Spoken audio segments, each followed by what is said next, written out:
Here we are at the Azimut stand at the Cannes Yachting Festival, and behind me here is one of their big debuts at the show. This is the Azimut Grande 26 metre. Now, 26 metres in real money is just under 86 feet. You can see it's 85 foot 7 inches long. And I'm making a point of that because you'll see what I mean. They describe it as a compact super yacht.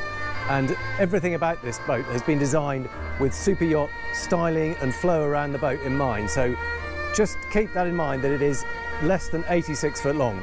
Now it's powered by a pair of MAN V12 engines, either 1550 or 1650 horsepower on ZF pod drives. And that's part of what makes it feel so much bigger, because it means the engines can be further back and the pods take up less space, so you have more room free for the material. So here we are. Have we got a price yet? Yes, of course. Give me a clue. Well, giving an idea, the starting price is around 5.4 million euro. Okay, so starting price around about 5.4 million euro, correct. Which again all plays into this whole idea of a compact super yacht without the size or indeed the price of a full-size super yacht. But the feel and the flow of a proper one. Brilliant. Well, let's step on board and have a quick look, if that's all right. Right. Thank you. So, one of the first things you notice is what they call the deck-to-deck system. So you can see that this transom here normally folds down. That teak deck you can see up there is normally folded down against the transom, which leaves the traditional hydraulic platform free to launch the tender, and there is a tender garage behind there, and you can see one of the C-bobs on that. But when it folds up, it means you get effectively an extended aft cockpit. So all this section here is extended. So normally these gates swing together and shut it off at this point, but with that transom lifted and these extra gates put in, you have this whole large extra extension to the cockpit area. And what's so lovely about that is it means you can extend the table out here all the way out. You can have it big enough to seat 10 or 12 people, but also you can still get round the table. So it creates an enormous amount of extra space just at this cockpit level. It's a little bit similar to the Sunseeker Extend cockpit seating system, but rather than having seats, they've just created more deck space and a bigger table. Now, there's a lovely little wet bar area here. You can see we've got, I think that's the compressor unit for a fridge. Oh, there we go. So there you go, you can see we've got the fridge in there, or is that the ice maker? Yep, that's a little fridge in there. You can see a sink in here. You can probably hear the live music going on behind me. We'll just have a quick peek down the side decks. We'll do a full tour of that in a minute, but you can see it has got full side decks around it. But let's go in and have a look at the interior first, because this is really quite something. It's an interior by Achille Salvagnier, who's very, very distinctive designer. He goes for these lovely rounded shapes and pastel shades, and it just looks so different to anything else you'll find on the market, in a production yacht at any rate. You see all these pastel colours, lovely little leather storage units. Everything just feels a little bit special. Beautiful chairs. You can see even these, they've only got one arm. It's just tiny little touches that make everything just feel and look a little bit different. Huge floor-to-ceiling windows on both sides. Very distinctive lighting, even up here above the table. You can see we've got this oval-shaped table, 4 seats on either side, and this lighting installation above. Now the galley is designed so that it can be part of the yacht or shut off, and flow around the boat is a crucial part of that. So they've enabled it so that the crew can be kept completely separate. They can come and go without disturbing the guests, and this is one example. So this is the galley, but that whole section there can slide across and completely shut this off. And once you have shut it off, then the crew can have access all the way around the rest of the boat directly from here. So you can see you've got a big, huge, broad oven, hob surface on top, American style fridge freezer, and access out onto the decks from here. But first, let's just have a little look down into the crew area. So the crew area on this boat is forward. Again, that's very unusual on an 86-foot boat to have the crew area forward. But it's all part of keeping that separation between guests and crew when you want to, or indeed opening it up when you don't want to. It depends exactly how you're going to use the boat. But look, there is a proper crew mess area here. So it's not just cabins stuffed away at the back of the boat. There is a proper crew mess area. You can see they've got their own microwave TV. washing machine, tumble dryer, and then I'm guessing that's just access to a technical area. It is, so lots of useful storage in there. And then twin bunk cabin, own separate bathroom, shower area in the corner. It's only a curtain, not a separate compartment, but nevertheless, and a second crew cabin in here. So that's just a single, but really unusual to have a proper separate crew area in the bow on an 86-foot boat. So let's go back up here, and we can carry on around here. You can see again, this is the galley back here, but that comes up into the bridge area. And the bridge is a kind of a semi-raised pilot house design, and it means it's on a slightly higher level than the rest of the boat, but it's completely separate. Again, crew can come and go through it. And the single big helm seat, wheel in front. Those are those throttles for the ZF pods we spoke about earlier. You have also got the joystick control, so the advantage of using pods, it's not just about getting more accommodation and less room for the engine bay, it also gives you better efficiency and better manoeuvrability at slow speed. So full access to all the boat systems, navigation. These are Raymarine touchscreen MFDs, all have the same kind of features now. You can have them set up exactly how you want, which you want to use for cameras or engine information, access to the systems, etc. Humphrey automated trim tabs, and then we just drop back down. I'm just going to pop forward. Okay, no, please, after you. So let's go forward to the real wow factor, which is a main deck forward owner's cabin. Now again, this is pretty much unheard of on a boat of this size, but look how special it is. Fantastically enormous windows. I mean, literally almost the whole side of the yacht at this point is one massive window with a big opening porthole down there. And again, this very distinctive Achille Salvagnier styling, really unusual features. Even the light, you can see it's like a huge glowing pebble. Really lovely big bed, soft carpet, massive mirrored TV. Even the desk itself is very much a distinctive piece of design. You can see these lovely soft curves. Everything has been designed specifically for this boat. And even here, it's not just the furniture. You can see the actual architecture of the yacht. This lovely pebble-shaped window right forward leading down into the ensuite bathroom area. So again, having the bathroom open to the cabin is very much part of this new style. And when the bathroom is as lovely as this, you can understand why. You've got beautiful veined marble, big mirror, lovely leather grab handle, walk-in shower compartment, lots of teak, a little teak seat, overhead rain shower, another one of those distinctive pebble-shaped windows, and a separate toilet with a sliding pocket door. You can see that just pulls across, so you can keep that private if you want to, and big hanging space here too. Almost like a little mini apartment, not just a suite, but it's really beautiful. Sorry. So have to make our way around, but again, just this little recess with this beautiful kind of gloss mahogany behind it. These very dinky little lights positioned in the ceiling, but above all, it's those huge windows that really make this cabin. Right, let's see if we can make our way down to the guest cabins.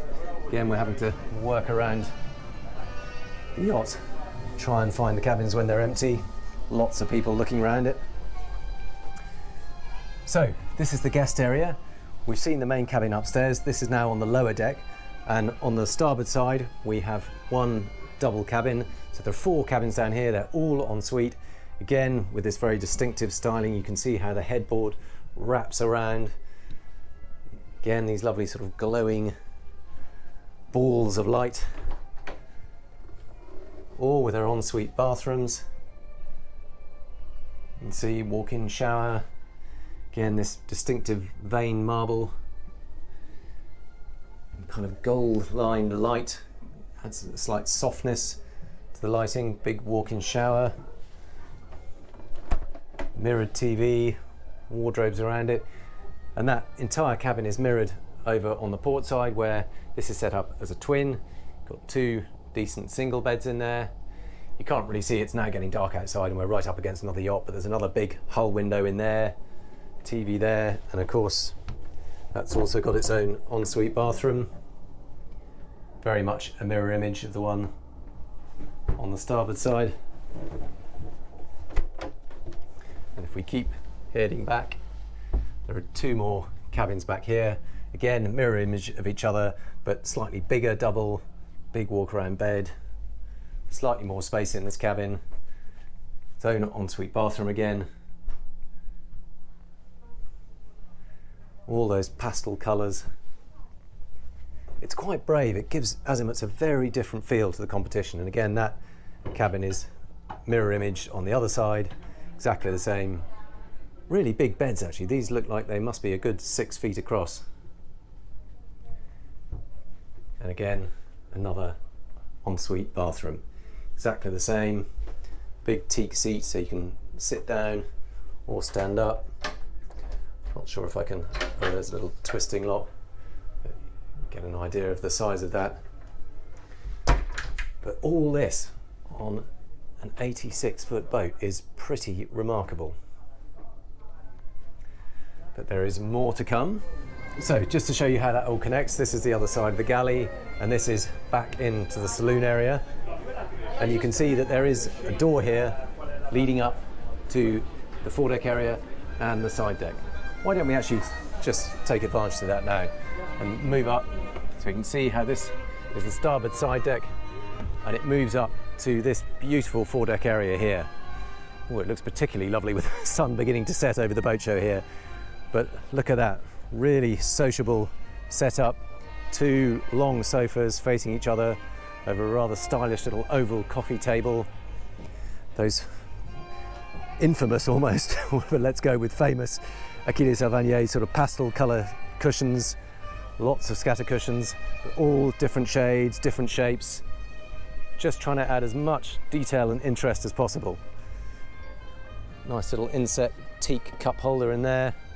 And then a big sunbed forward going right down to the technical area in the forepeak, which is really very much a cruise space.